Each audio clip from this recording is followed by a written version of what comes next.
the one, the only, Ben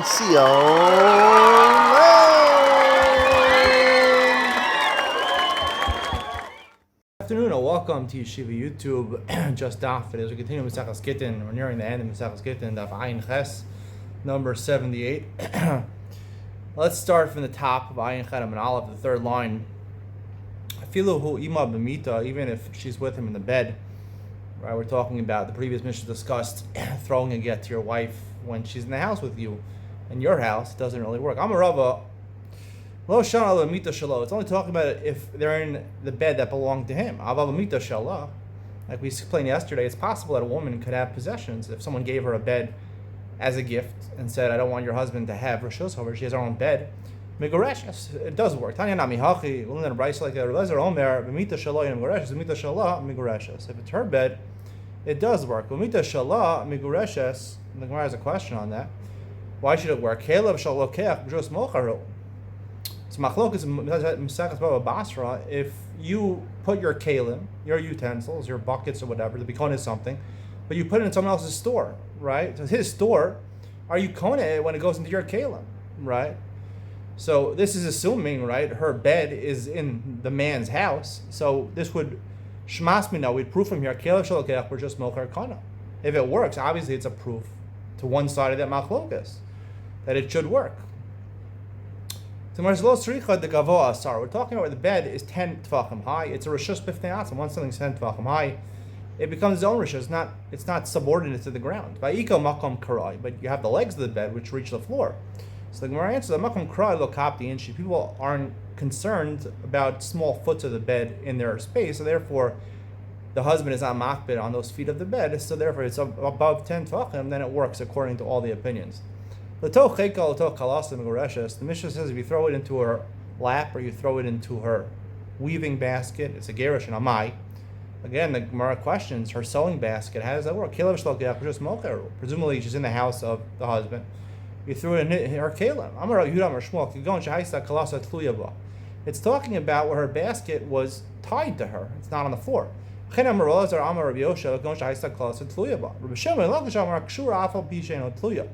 Sure, luggage a little more makel. If it's tied to her, even if it's on the floor, if it's tied to her, it's resting on the floor. Since it's essentially tied to her, it's not considered in his rishus. It's talking about really the basket, the weaving basket is on the floor, but it's between her legs, and that's when he threw it into the basket. It's talking about where the husband was selling weaving baskets, and her weaving basket was among those. So that area is marked as his store, not really his personal possession. Rabbi Yochanan gives a more fundamental answer. Her lap belongs to her. And her basket belongs to her. Even in his house, it's not a question of Caleb versus Hamocher. He lets the floor underneath that basket also belong to her. Amarava, my time with Rabbi Yochanan. What's the reason, Rabbi Yochanan? A man, at least he shouldn't be, concerned over where his wife sits or where his wife's weaving basket or personal possessions. He should be a nice enough gentleman to let his wife put her lap or put her basket wherever she wants. Tanya Nami Hachli, Brisa says like this: Zarku lav l'socheka. He threw it into her lap or to her basket, or anything which is like her basket. Is it worse? What is the last phrase coming to include? Tamari is talking about if she has like a special plate where she eats her dates from. Like he gave her this special, ornamental plate that looks really nice as a wedding gift in the yichud room that she eats her dates on. He also doesn't care where she puts that. The Mishnah says, Amar la kanti shtarchov zeh. He says to his wife, take this bill, right, that presumably that you owe me money or something like that, right? He says, this is a bill of owing money. Shtarchov. Oh, shmatzaso me'achorov.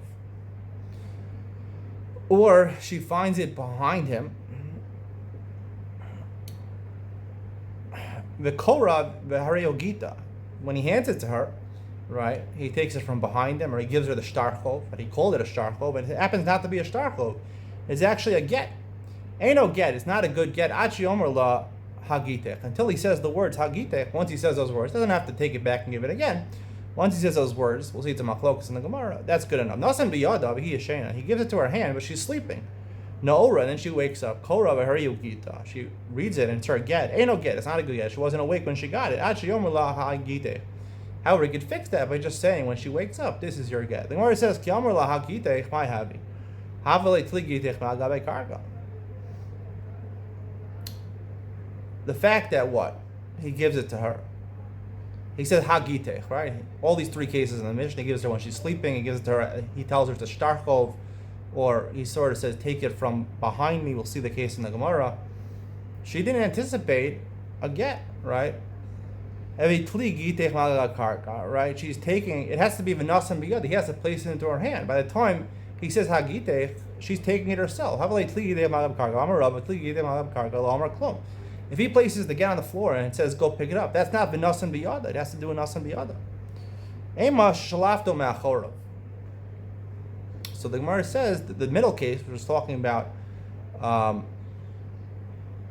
where she took it from behind him, right? He sort of, he shifted his waist so she could take it from behind him. He did an action. Shalafto nami habaina v'nasan biyada. Even if he did that, right? Veleka. She's the one taking it. He's not giving it to her. She's the one taking it. He's moving his hips, but she's the one taking it from behind him, from the belt behind his back. So the Gemara says,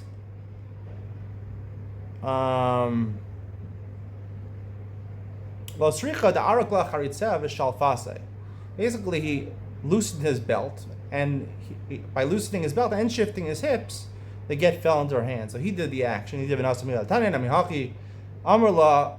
I guess this question really is only on the middle case. The first two cases, he actually took it with his hand and gave it to her. She was sleeping, or she thought it was a shtarchel, but he actually gave it with his hand. The question is on the middle case where she took it from behind his back. He didn't do v'nasan. He didn't give it to her. And the Gemara answers that he loosened his belt and shifted his hips towards her. He gave it to her.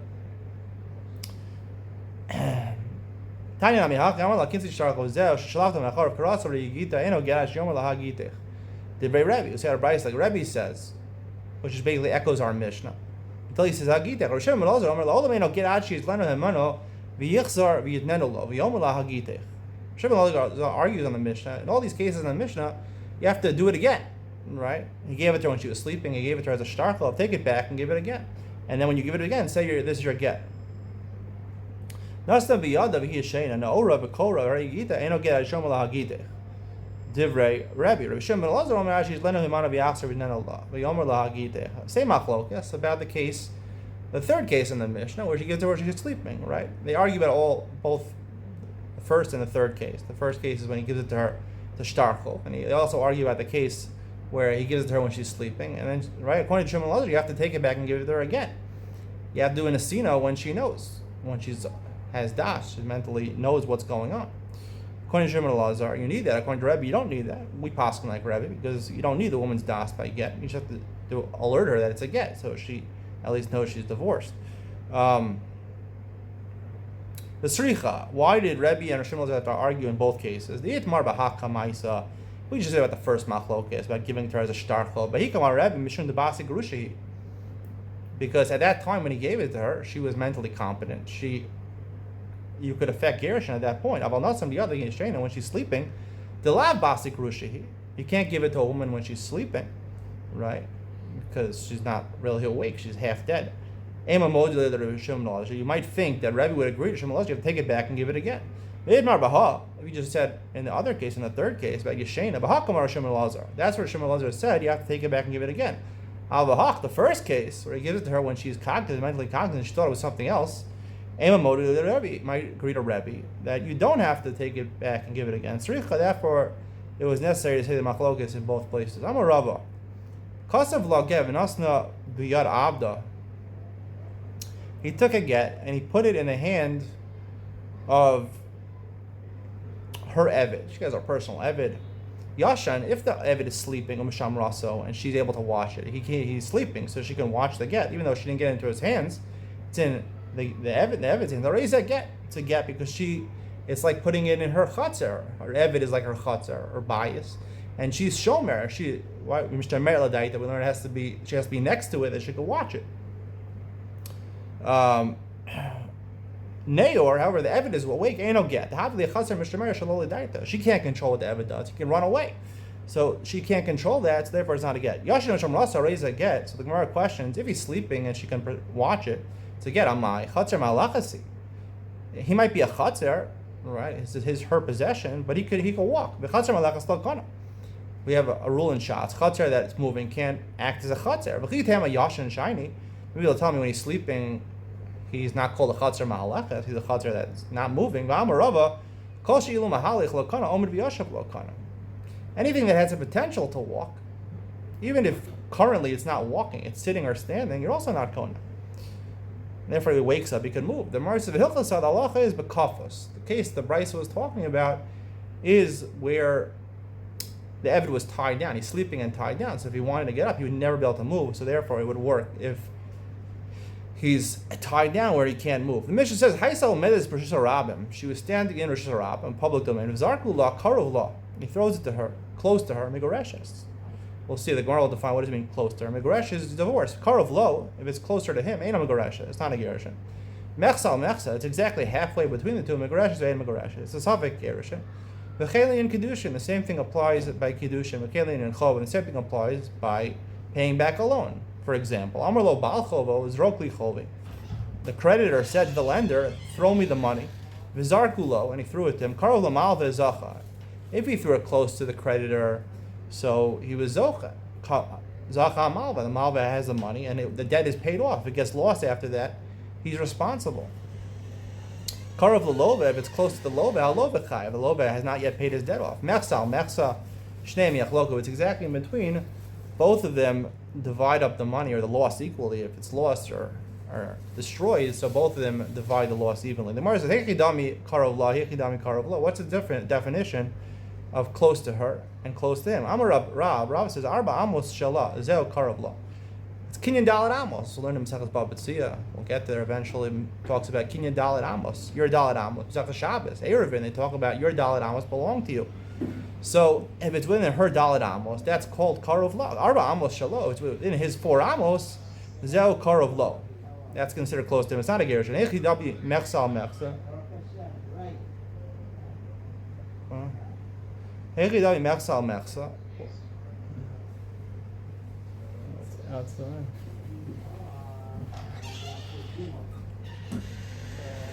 Echidabi Mechsal Mechsa. What's considered Mechsal Mechsa? Amar Shmuel Bar Rav Yitzchak Hayu Shneim Omdin Ba'arba Amos. They were both standing in the same Arba Amos. He threw it on the floor. So therefore, they both have that Dalet Amos. Therefore, it's a Safek Gerushin. Let's see who got into those Dalet Amos first. Who was able to get into those first Dalet? Because whoever walks in the Dalet Amos first, that's their Dalet Amos. The second one doesn't belong to them. Let's say they walked into the same Dalet at the same exact time. But how you have Shalat Samson? If the Machlok is in the Gemara and Bechoros, other places, whether we assume that something could happen exactly simultaneously, we paskin. You can't be mitzam, so you can't have. We don't assume it could exactly be simultaneously. Rav Kahana says the case in the Mishnah where it's a Safek Gerushin is we're talking about there are 8 amos, exactly 8 amos away from each other. But get yotzei ma'arba amos shalo l'dalat amos shalo. And the get is in between. Part of the get is in his Dalet Amos, and part is her Dalet Amos. That's a Safek Gerushin. The Gemara says, V'ha'agi gabe. She's a cheskas nesua. She's married, right? So until it leaves his rishus, the chazaka is that she's still married. So therefore, since part of the get is still in his rishus, because of the chazaka, it won't be a Gerushin. Here we're talking about, not talking about 8 amos or 4 amos. We're talking about 2 groups of Eidim who have conflicting reports. Achaz Omeres Karov Lo. One say that it was close to him, it was within his Dalet Amos. But Achaz Omeres Karov Lo. A group of 2 Eidim says it was within her 4 Amos. That's where we say Safek Gerushin. Yochanan gives a 4th explanation. Karov Lo Shaninu. Afilu Me'a Amma. Karov Lo Shaninu. Afilu Me'a Amma. Who says Dalet Amos? Who mentioned anything about Dalet Amos? It was even 100 Amos away. It's possible to be a Gerushin. So what is the definition of Karov La and Karov La? Hechidami. mechsa al mechsa. What's considered mechsa al mechsa? So Rav Shem Barabba is going to explain the entire view of Rabbi Yochanan. I'm Rav Shem Barabba. L'didi mefarshel liminei laminei Rabbi Yochanan. I heard explicitly the explanation of Rabbi Yochanan. Hu yachol l'shomro, v'hi ein yachol l'shomra, zeu karav lo. It doesn't matter really technically how close it is to the person. It matters who's in control of watching it, who has the ability to watch over that no one takes it. So if only the man could watch it and she can't watch it, that's called close to him. It's not a gerushin. He yachol l'shomra, hu ein yachol l'shomra, hu ein yachol l'shomra. If only she could watch it and he can, zeu karav lo. That's a get. Shneim yacholin l'shomra. They both are able to watch it by themselves. Shneim ein yacholin, or they both can't watch it by themselves. They can only watch it together. And the Mepharshim explains zeu mechsa al mechsa. That's considered a Savik Gerushin. Amur Rabbanan committed Rabbi Yochanan, Mishmei the Rabbi Yonasan. The Rabbanan said to Rabbi Yochanan, who lived in Eretz Yisrael, they said, Rabbi Yonasan said the same exact explanation as you. Amar, when Rabbi Yochanan heard this, Yadin Chav Rabbi Lefrushe Ki'aytayim. He says, the Babylonians aren't so stupid. They know how to explain reasonings of a Mishnah. Tani Nami Hachi, we'll learn the Brisa, like Rabbi Yochanan's explanation. Lezer Omer, Koshu Karav La, Milo, Uba Kelev Vinatlo, Ena Megareshes. If it's closer to her more than to him, and a dog comes and takes it and rips it up or destroys it, that's not a gerushin. So the Gemara says, she has to watch it forever. If she is initially able to watch it, and then the kelev, a dog comes out of nowhere and takes it, so the second it entered into that place where she could watch over it, the gerushin happened. The dog came afterwards.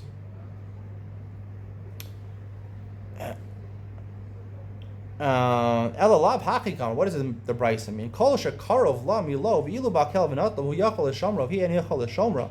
Right? It means technically in distance it's closer to her than to him, but she has no capability of protecting it from dogs, and he does.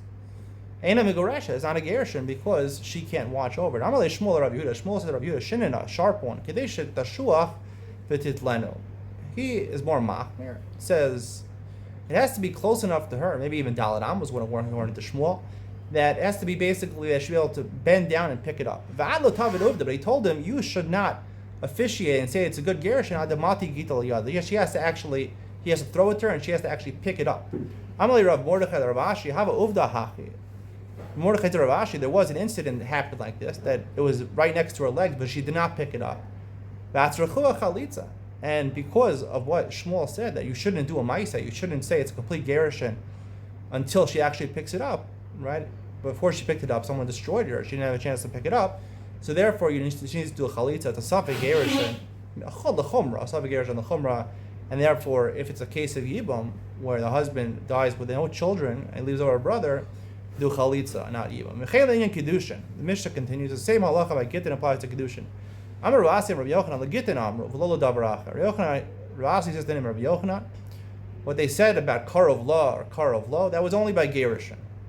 Obviously, this is a question from our Mishnah. So the Gemara immediately asks, "Eisei Rabbi Abba or Rabbi Asi b'chelin kedushin." Our Mishnah says the same halacha is about karov law and karov law apply to kedushin also. So the answer is shiny hasam nichsev v'yatzav haisa. You're right. There is one exception. Kedushin is an exception to Gittin. Why is kedushin an exception to Gittin? Because it says v'yatzav haisa. It compares. There's a hekesh in the Torah between Yitzia, which is Gerushin, and Haisa, Havaya, which is Kedushin. So therefore, whatever the halacha is by one, the halacha is by the other. Esive, he asked for the Mishnah, but the Mishnah says it's not just by Gittin and Kedushin. There's also a halacha by paying back a loan, right? If he throws it, the money within Karov Lo to the creditor, it's considered paying it off. Zrok lo lichov of zrok lo karov lamav zachalova karolova halova chayev mechsal mechsa shein yachloko. So you see what? You see clearly from the Mishnah, these dinim of karov law and karov law apply by paying back a loan. The Gemara says, "Haka b'mayaskina." Here we're talking about. Haka b'mayaskina. Here we're talking about. Da'amar lei zrokli choviv ti pater. He added a word. He said, "Throw me." Our Mishnah is talking about. He said, "Throw me the money, and you'll be exempt." Meaning, basically, even if I don't actually pick up the money, by adding the word v'ti pater, you'll be absolved of your chov. He's basically making an hefker, even if something happens. Yihachi ma'ila memra. Obviously, that's true. If he was mochel on the loan, if this happened, if something happens to it, of course, it's considered paid off. Lo shrichad amrle zrokli chov b'toras gittin. What he said to him actually was throw me my chov the way hilchos gittin work. Right, which means that there is a halacha of either kinyan dalet amos or yachal l'shomro according to Rabbi Yochanan, or according to Shmuel to pick it up. Those halachas apply by chovos also. If you say that phrase, b'toras gittin, v'akati ma'lamimra. Obviously, if he says that, that's what he meant to say. Maybe he could say to him, "There's no such thing as money b'toras gittin. I'm making a joke over here." And really, there's no hilchos karav lo. Kamash Blan, we don't say you can't make that taina that you're joking. Amar Rav Chisda. Rav Chisda says get biyada. He puts the get into her hand. And mashicha biyada. However, there's a string attached to the get. No strings attached. A string attached to the get, and it's in his hand, the man's hands. And yachal not all of you. That's though, if by pulling on the string he's able to pull it out of the woman's hand and bring it to him, ain't a megoreshes. She's not divorced. Lav megoreshes. If it's not strong enough, the string, that if he would pull it, he'd be able to take it out of the woman's hand, it is a good gerushin. My time. What's the reason it's not a good gerushin if you can pull it back? Well, it increases faleka. We'll talk more about this going forward towards the end of the Masechta. There's an additional halacha. It's not just a kinyan gerushin, it's also krisos. Torah says because of the krisos, it has to be 100% severance. And this is lacking severance because even though the woman possesses it right now in her hands, he could possibly take it back, so it's lacking in krisos. Amar of Yehuda, Haisa Yada Asuya Kagatafres, Vizarkula. Let's say her hand was bent down like this, right? Normally you put it into her hand like that, but her hand is like this, and when you put it into her hand, it's going to slide off her hand down. And he threw it into her hand. I'll be Shegia Get Liyada, even if it touched her hand, and Goresha, she's not divorced. Amaya. Hai Kinafil Ba'aramos Dida Kanafil. Even if it falls to the ground, it's going to fall within her Dalat Amos. The Gemara at least assumes at this point, I seem to assume halacha that Kinyan Dalat Amos works, even though Shmuel said it has to be able to pick it up. But we technically paskin that Kinyan Dalat Amos would work by Gittin. So the Gemara says B'dolonach. Let's talk about a place where it didn't rest, meaning we'll see either it went into the water or went into a fire. It didn't rest on the floor. V'tigarish ma'avira de arba amos. Even if it doesn't rest on the floor, but once it's in the airspace of Dalet Amos, it should be a gerushin. Just like Dalet Amos is kona if you're on the land, but also the airspace also. Tivsho debai Rav Elazar. If this is true, we should answer the question Rav Elazar posed. Arba Amos shamru. When Chazal said there's a kinyan Dalet Amos, or by Hilchos Shabbos, or by Hilchos Metzia and Papa Metzia, when you find the lost object, Arba Amos shamru yeshlan avir or einlan avir. Are they kona also above the ground or not? Tivsho, we should answer from here, the einlan avir, right? That the airspace is not good, it has to rest. The more answer is you can't bring a raya from here. Hakamai what are we talking about here? Here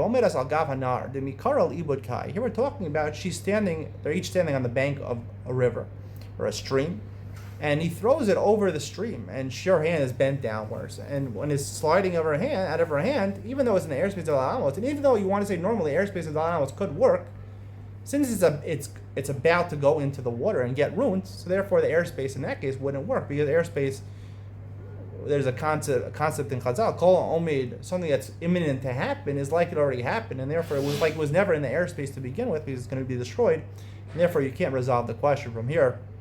That's the conclusion of today's share. Stay tuned for Iyun Ben Sion, where we talk more about Kinyan Dalet Amos, whether it's the Rabbanan and the Raisa. There's two opinions in Tosas himself about Metzia, whether it's the Rabbanan or the Raisa by Gittin. Metzia seems to be it's Dalet Amos, the Kinyan Rabbanan. I'll explain the difference between Hilchos Metzia, Dinei Mamonis, and Gittin. Ian with Ben Sion coming up next.